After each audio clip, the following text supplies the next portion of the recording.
안녕하세요. 오늘은 우리가 그리스도인의 삶에 대해서 이야기를 하고 있는 동안에 저희들 첫 번째 성령님에 대해서 얘기를 하고 있습니다. 그 중에 계속 지난주에 이어서 방언 기도에 관해서 얘기를 할 텐데요. 오늘은 방언의 유익에 대해서 좀 얘기를 하려고 합니다. 먼저 성경 구절은 고린도전서 14장 4절 한 구절만 찾아보도록 하겠습니다. 고린도전서 14장 4절입니다. 방언을 말하는 자는 자기의 덕을 세우고 예언하는 자는 교회의 덕을 세우나니.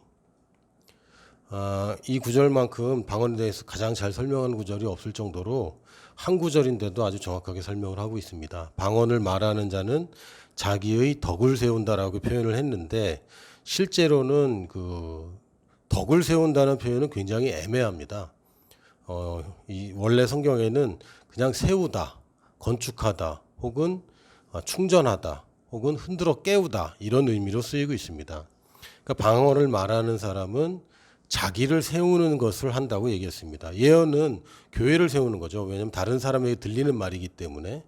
그러나 방언을 얘기하는 것은 오직 하나님만 알아들 수 있고 특별한 경우를 제외하고는 말하는 자기 자신도 사실은 모릅니다. 그런데 성경은 자기를 세우는 것이 방언을 말하는 것이다 라고 표현을 하고 있습니다.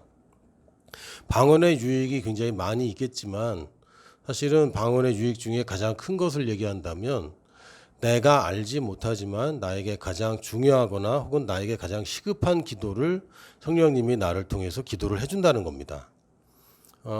사실 우리가 알아야 기도를 하거든요. 우리가 알지 못하는 기도 제목을 가지고 다른 사람을 위해서 기도할 수도 없고 사실은 우리가 우리 인생에 대해서 알고 기도한다고는 생각하지만 우리가 아는 것에는 한계가 굉장히 많이 있습니다. 미래를 알지 못하고 또 실제로 안다고 하더라도 올바른 해결책을 알 수 있다고는 아무도 장담하지 못할 거예요. 그래서 어떤 문제가 있거나 또는 나한테 어떤 기도 제목이 있다 할지라도 그것이 정말 맞는 기도 제목인지 또는 내가 정말 맞는 방향으로 기도를 하고 있는지는 아무도 장담을 못합니다. 그렇기 때문에 주님의 도움이 필요한 것이고 그럴 때 방언 기도는 하나님이 나의 입을 빌어서 성령님께서 나의 영에 주신 언어로 말을 하는 것인데 아주 쉽게 생각하면 내 생각으로 또는 내 관점에서 기도를 30분을 할 것인가 아니면 하나님이 보시는 관점에서 하나님이 보는 내 인생의 문제에 대해서 30분을 하나님이 주시는 기도로 할 것인가. 여러분 어떤 것이 더 좋다고 생각하겠습니까? 물론 방언 기도만 하라고 성경은 얘기하지 않습니다. 그러나 방언 기도는 그런 의미에서 굉장히 소중한 기도입니다. 제가 소중하다고 표현하는 것은 어떤 사람들은 이게 중요한지를 몰라요. 그리고 알 수 없는 말로 짓거리고 있는 거란 느낌 때문에 사람들이 이것의 은혜를 많이 받지 못하는 경우도 있지만 방언 기도를 여러분이 알아듣는 순간부터 여러분은 자기 기도를 하게 될 겁니다. 다시 얘기하면 하나님이 내게 어떤 기도 제목을 주신다고 할지라도 그것이 무엇인지 내가 이해하는 순간부터 여러분은 그거대로 기도하지 않을 가능성이 더 큽니다. 저희들이 미래를 알 수가 없고요. 하나님이 미래를 알려주시면 저희는 그 미래를 피하는 방법으로 누구식으로? 내식으로 하나님 방식으로 접근하지 않을 겁니다. 그러니까 방언 기도라는 기도가 나한테 이게 이해가 되는 순간부터 사실은 내가 그 기도를 막아버릴 가능성이 훨씬 더 큽니다. 또 한 가지 우리가 기도를 하고 주님께서 주신 조건은 단 하나입니다. 믿고 의심하지 않으면 그대로 된다고 말씀하셨어요. 근데 하나님이 주신 뭔가를 알려주시고 계시로 알려주셨다고 할지라도 내가 그 방식대로 기도할 가능성도 별로 없고 기도를 한다고 할지라도 기도를 마치는 순간부터 우리는 의심하기 시작할 겁니다. 그러나 방언 기도는 의심을 못하죠. 모르니까. 그러니까 우리는 기도했는데 의심하지 않는 기도네요. 이거는 100% 응답받을 수밖에 없는 기도가 되어버립니다. 제가 볼 때는 하나님이 은사를 주실 때 이 방언 기도는 정말 치트키처럼 정말 소중한 기도를 하나 주셨어요. 우리가 우리 혼으로만 작동을 한다면 사실은 한계가 많이 올 겁니다. 지금도 이 지구상에는 누군가의 기도가 필요한 사람들이 분명히 있고 그런 사람들을 우리에게 하나님이 다 가르쳐주지 못합니다. 그리고 그런 마음을 제가 감동을 받는다고 하더라도 하나님의 관점에서 그걸 기도하지 않을 가능성이 굉장히 크고 기도한다고 하더라도 기도 끝나자마자 의심할 가능성이 굉장히 큰데 방언 기도는 이 모든 걸 한 번에 해결해 버립니다. 내가 알지 못하는 것일지라도 하나님이 볼 때 가장 중요한 것을 혹은 나나 나의 가족이나 혹은 지구상에 있는 어떤 누군가 내가 모르는 사람일 수도 있습니다. 하나님이 누군가가 말하고 기도하지 않은 것은 하나님이 움직일 수가 없잖아요.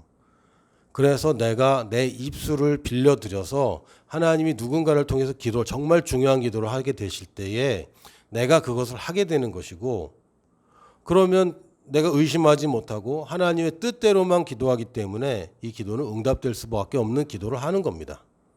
사람들이 방언 기도를 한다고 자기 인생이 별로 변하지 않는다고 자꾸 얘기를 하는데 충분히 오랜 시간 방언 기도를 한 사람들은 다 변했다고 얘기합니다. 제가 만나본 대부분의 사람들이 방언 기도를 안 하다 시작한 사람들은 이 차이를 굉장히 크게 얘기합니다. 근데 방언을 한다고 해서 사람들의 인생이 극적으로 변한다거나 뭐 그런 건 아닙니다. 방언 기도는 우리에게 은사로 주어진 것이고 도구로 주어진 것이지 성령의 열매는 아닙니다.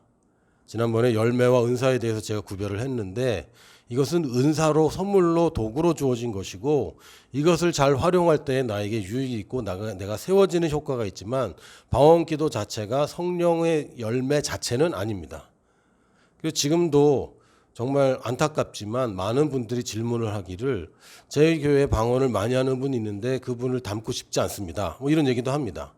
방언 기도를 많이 하는 교회치고 이렇게 성숙하지 못한 사람들을 많이 봅니다. 이런 얘기를 합니다. 맞습니다. 주님께서는 방언만 하라고 얘기하지 않았습니다. 방언을 하고 또 우리 혼으로도 기도하라고 분명히 사도 바울은 그렇게 충고를 하고 있는데 방언만 말한다고 성장하는 건 아닙니다. 그러나 방언은 큰 도움이 됩니다. 그러니까 우리가 성장하는 데에 뭐라 그럴까 추가로 주어지는 아이템, 추가로 주어지는 큰 선물인 방언인데 모든 은사 중에 오직 나를 세우는 이 방언 기도는 내가 언제든지 원할 때 원하는 만큼 할 수 있습니다. 다른 은사는 내게 달려있지 않아요. 그러나 방언만큼은 내가 할 수 있는 것입니다. 물론 방언에도 네 종류가 있다고 말씀드렸죠. 그래서 외국어로 나오는 방언이나 통변이 따라와야 되는 방언이나 중보기도로서의 방언은 내가 스스로 시작할 수 없습니다. 그러나 나를 세우는 방언은 내가 언제든지 하고 싶은 만큼 할 수 있어요. 또 방언 기도의 유익을 생각할 때에 최고의 기도를 내가 의심 없이 할 수 있는 것.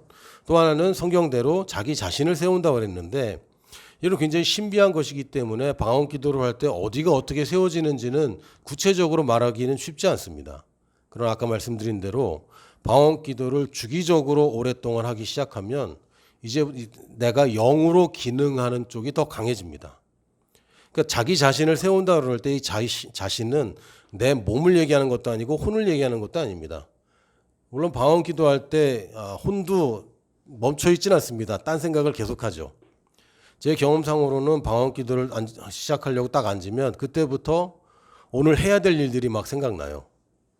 그래서 제가 충고하기는 노트를 꼭 펴놓고 방언 기도를 하시면 잊어버릴까 봐 계속 그걸 생각할 필요가 없거든요.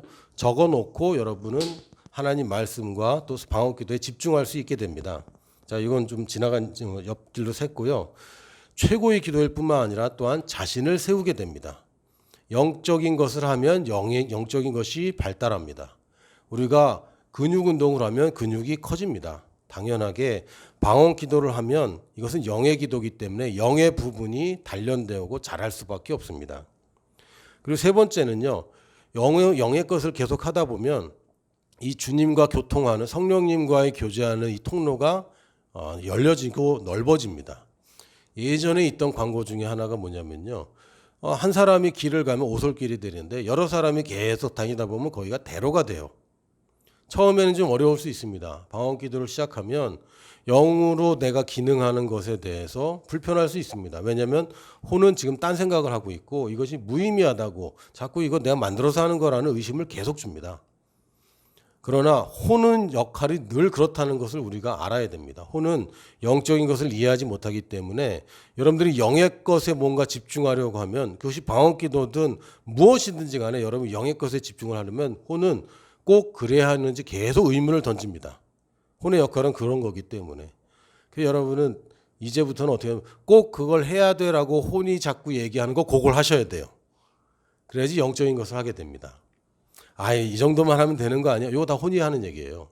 육신을 대표해서 혼이 지금 계속 주장하는 것인데 그럴 때 여러분의 영의 것을 계속하면 영의 통로가 확장됩니다. 그러니까 하나님께서 성령님께서 나한테 은사를 주시거나 계시를 주시거나 예언을 주시거나 말씀을 주시거나 인도를 주실 때의 통로와 내가 방언 기도로 할 때의 통로가 같은 통로입니다. 그 방언 기도할 때 성령님이 이쪽 채널로 얘기하시고 또 계시를 주실 때는 다른 채널로 얘기하시고 그런 게 아니죠. 방언 기도야말로 가장 실시간으로 진행되는 성령 인도입니다. 성령님께서 하면 내가 하고 얘기하고 하면 하고 얘기하고 내가 알아듣지도 못하는 채 내 혼을 바이패스 그냥 통과해서 바로바로 성령 인도를 받고 있는 것이고 이것이 연습이 많이 되면 이 통로가 확장되어져서 여러분에게 다른 은사들이 더 많이 나타나게 됩니다. 이런 원리를 모른 채에도 많은 사람들이 방언을 하는 사람들은 다른 은사 쪽으로도 많이 개발이 되는데 방언을 안 하는 사람들이 다른 성령의 은사가 개발되는 것이 없거나 굉장히 늦어지는 것을 우리가 현상적으로도 알 수 있습니다. 네 번째 유익이 뭐냐면 다른 은사들이 더 잘 오게 된다는 겁니다. 비슷한 얘기입니다. 방언에 노출되면 노출될수록 또 방언을 혼자 많이 하면 많이 할수록 성령님과 익숙하게 되고 다른 은사들이 오는 통로가 됩니다. 방언을 무시하거나 또는 방언을 의도적으로 안 하는 사람들에게 하나님이 다른 은사를 줄 이유가 없습니다. 그렇죠? 지금 성령님의 은사를 사모하지 않고 준 것조차도 사용하지 않는다면 하나님이 다른 은사들을 더 많이 주실 필요가 없습니다. 방언이야말로 여러분의 생각과 상관없이 성령님을 인정하는 행위입니다. 내 생각에는 이거는 말도 안 되는 소리를 하고 있지만 사실은 내 안에 계신 성령께서 이렇게 하길 원한다고 여러분이 여기는 거죠. 믿음은 보여지는 게 아니라 여겨서 하는 겁니다. 그럼 결과가 따라오게 되는데 방언이야말로 성령님을 인정하는 거고 성령님의 주도권을 내가 내어드리는 겁니다. 그리고 내 이 발성기관이 성령님의 의지에 100% 순종을 하는 행위입니다. 그렇기 때문에 방언 기도를 많이 한다는 것은 그만큼 성령님을 의지하고 성령님을 존중하는 것이고 그것은 결국 다른 은사들까지 활성화되는 기폭제가 됩니다. 그 방언 기도의 유익을 한 4가지 정도로 얘기했는데 더 많은 효과들 그 부수적인 것들이 많이 있습니다. 그러나 다시 정리하면 첫 번째 최고의 기도를 의심 없이 할 수 있다. 두 번째 나 자신을 세운다. 그리고 세 번째 성령님과의 통로가 점점 더 넓어지고 개방된다. 네 번째 다른 은사들까지 확장된다. 이 4가지를 기억하시면 되겠습니다. 다음 시간에 방언 기도에 대해서 마지막으로 한 번 더 나누도록 하겠습니다.